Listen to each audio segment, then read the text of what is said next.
Hey guys, this is Arsenal Giants PS3, and I haven't seen you guys in ages. I'm sorry, it's coming towards the end of summer. I'm getting ready for summer again, and have really slowed down. But this is a video that I've wanted to do because there's been a lot of confusion about this club, Zenit St. Petersburg, and they're a club that I have been kind of following ever since I watched them in the UEFA Cup in 2008. So I thought I'd kind of give you a brief history. It's weird. They're just always a club that I've followed in Russia. I don't know why. You know, obviously they used to have Arshavin and stuff, and I thought I'd just kind of maybe show you a little bit about the team, give you a bit of an introduction, and give you some, maybe what their some indication into what their ratings will be. So, this is roughly the kind of team they play. Again, I'm not the manager. I don't know exactly what formation they're going to play or what the lineup will be, but this is very much what the team looks like for next year. And first up, we have, I don't know what his first name is, might be Victor, I want to say Victor Malafeev. Now Malafeev or Malafeev, obviously I'm not Russian as well, so my Slavic pronunciations are going to be terrible, but Malafeev or Malafev, he has been a bit of a Zenit legend really. He's played for over 300 games for the club, and he was part of the Zenit team which went all the way to the UEFA Cup final. Zenit, it's weird about Zenit, buying or getting loads of money or whatnot, because they are probably the best team in Russia already. They've been a team which have skirted along. They're known a little bit as a selling club, kind of, but they're not like PSG. They weren't once champions and then suddenly spent large to get back to the glory days or whatever.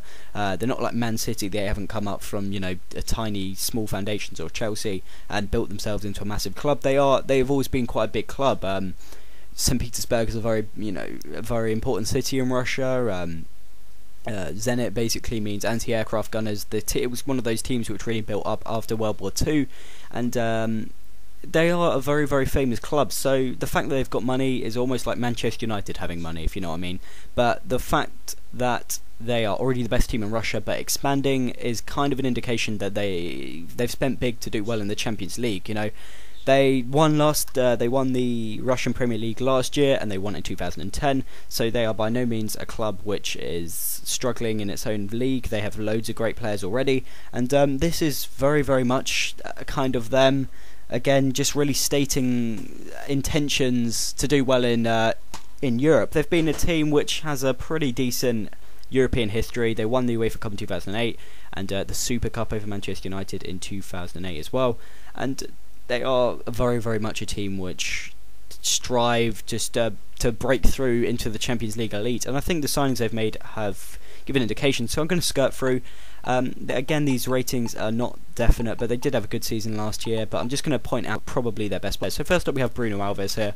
Alves is quite a good centre-back really. You guys may know him from this year and Euro 2012 when he missed the penalty. He's been at Zenit for quite a while, and he's one of these kind of Porto, not upbringings, one of these Porto developments really, and I think they may have been an indication. Both him and Hulk both came from Porto.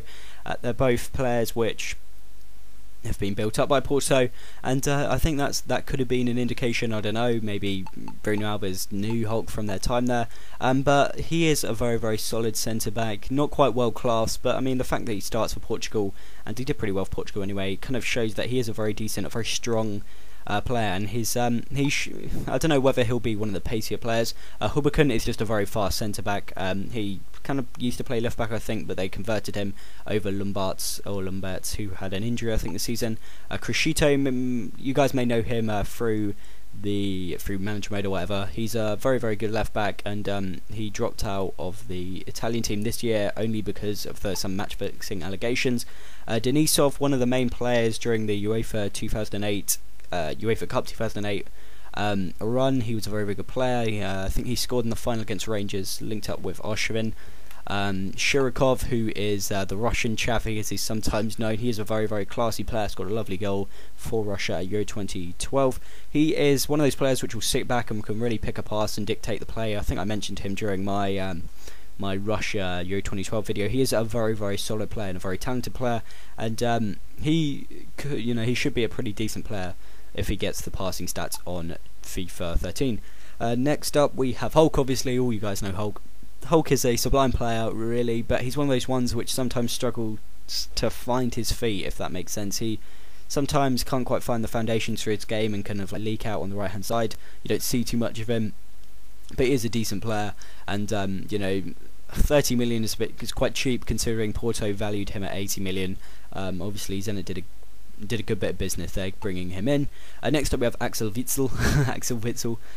He is the first time I ever heard of Axel Witsel was when he broke a Polish right back from Anderlecht's leg. It's on YouTube if you search it. I think even Ray William Johnson did a video about it. If you're searching Witsel leg break or something, you can see him just put studs up, snap this bloke's leg around, and he was known as a bit of a bad boy for that reason alone. I think he was at Standard Liège in Belgium. His reminds me a lot of Fellaini, a very attacking player, not the best finisher, but he will dictate the play. He's relatively tall. I think he's tall. Yeah, 6'1".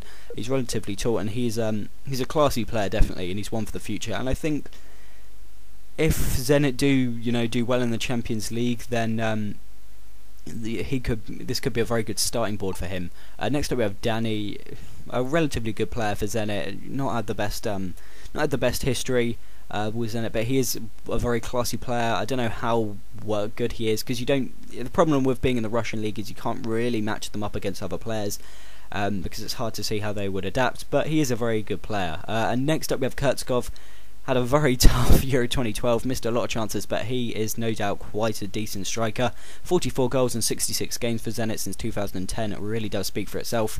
The Russian league has a lot of great strikers, like Dumbia, who's very good in real life as well, and Eto'o, of course, who's had a marvellous career. And Kurtzkov really does stand out as one of the better ones. He is very much born to play for Zenit. He's a typical Russian. I think he was born in the Urals, I'm not sure, but he stands for Russian football, and he's never been really, he went to Sevilla but always wanted to come home to play for one of the best Russian clubs, if that makes sense, and that kind of shows just how much Zenit epitomizes that kind of Russian notion of football, and because the best players want to play for Zenit, the best Russian players. Arshavin as well, he left to get good Champions League experience at Arsenal, and then as soon as Zenit had even the inkling, he went back on loan and helped them win their league. And I was surprised when he didn't go back. I'm sure he's ruining that now, but who knows, we could see him back there in January depending on how Wenger plays him. But Zenit are a team which has a good history with a lot of great players really. For Liverpool fans, Martin Skrtel started his career at Zenit. What other players started their careers there? Oh, obviously Arshavin, and they've had a very good history of just being a very strong team, and they have good squad depth as well. They could be a decent team on career mode for some people, because they've got players like Zurianov. They've got who have they got on their bench? Let's have a look. Faisalin, he's a very talented young player. Racina, don't know. Bukrov is a pretty decent player. Lukasevic, or Lazovic, sorry, the Serbian, I think he is Serbian. Zurianov as well, I'm pretty sure is still there. Yeah, there is Zurianov.